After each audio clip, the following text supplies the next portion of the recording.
الحمد للہ نحمده ونصلی علی رسوله الکریم اما بعد فاعوذ باللہ من الشیطان الرجیم بسم اللہ الرحمن الرحیم واجتنبوا قول الزور صدق اللہ العظیم۔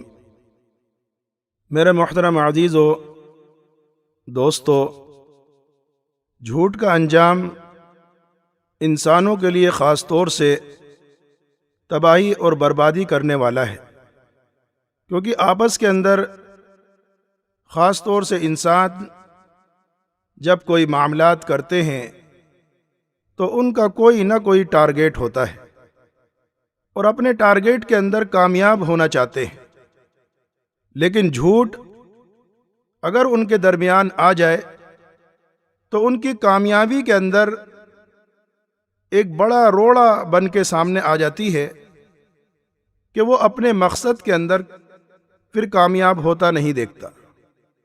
کہ اللعنۃ اللہ علی الکاذبین، کہ جھوٹوں کے اوپر اللہ کی لعنت، اور جس شخص کے اوپر اللہ کی لعنت پڑ جائے تو وہ رحمت سے دور ہو جاتا ہے، نہ تو وہ دنیا کے اندر پھر کامیاب ہوتا اور نہ آخرت کے اندر کامیاب ہوتا، جب تک کہ اس جھوٹ کو نہ چھوڑ دے۔ حق کے خلاف جو بھی ہو وہ باطل اور جھوٹ ہی کہلاتا ہے، چاہے عقائد فاسدہ ہوں جیسے کفر اور شرک، یا آپس کے معاملات ہوں، یا پھر گواہی ہو۔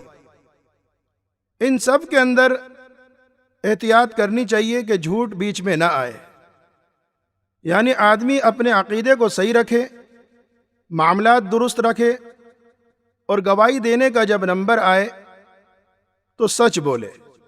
نبی کریم صلی اللہ علیہ وسلم نے جو بڑے بڑے گناہ ہیں ان کے اندر کبیرہ گناہوں کو گنایا کہ اللہ کے ساتھ کسی دوسری ہستی کو شریک کر دینا، ماں باپ کی نافرمانی کرنا، جھوٹی گواہی دینا، اور عام باتوں کے اندر جھوٹ بولنا۔ اور نبی کریم صلی اللہ علیہ وسلم نے آخر کے اندر قول الزور کو بار بار ارشاد فرمایا۔ اور ایک روایت کے اندر ہے کہ نبی کریم صلی اللہ علیہ وسلم نے ارشاد فرمایا کہ جھوٹ سے بچو، جھوٹ فجور کا ساتھی ہے، اور جھوٹ اور فجور دونوں جہنم کے اندر جائیں گے۔ نبی کریم صلی اللہ علیہ وسلم سے پوچھا گیا کہ کون سا عمل جہنم کی طرف لے جانے والا ہے؟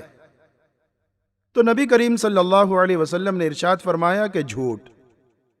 جب آپ شب معراج کو گئے تو آپ نے یعنی نبی کریم صلی اللہ علیہ وسلم نے دیکھا کہ ایک شخص کی بانچھیں کھینچی جا رہی ہیں، پھر وہ صحیح ہو جاتی ہیں، پھر کھینچی جاتی ہیں، تو قیامت تک ایسا عمل اس کے ساتھ ہوتا رہے گا۔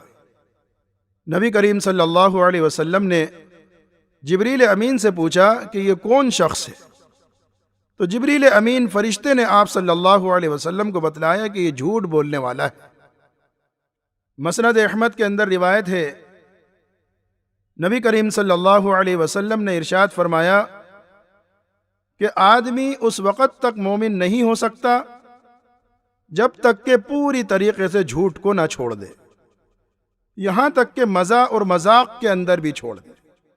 ایک روایت کے اندر ہے جس کو معارف القرآن نے نقل کیا ہے کہ مسلمان کی طبیعت کے اندر دوسری کوئی بری خصلتیں ہو سکتی ہیں لیکن خیانت اور جھوٹ نہیں ہو سکتا ہے۔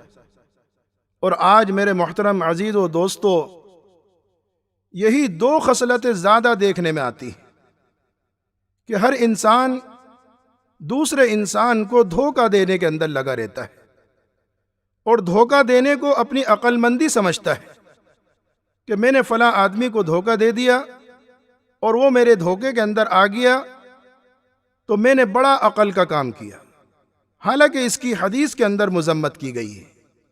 یہ آدمی عقل مند نہیں۔ اور دوسرا یہ ارشاد فرمایا جو لرزا دینے والا ہے کہ مسلمان کی طبیعت کے اندر دوسری خصلتیں برائی کی تو ہو سکتی ہیں لیکن خیانت اور جھوٹ نہیں ہو سکتا ہے۔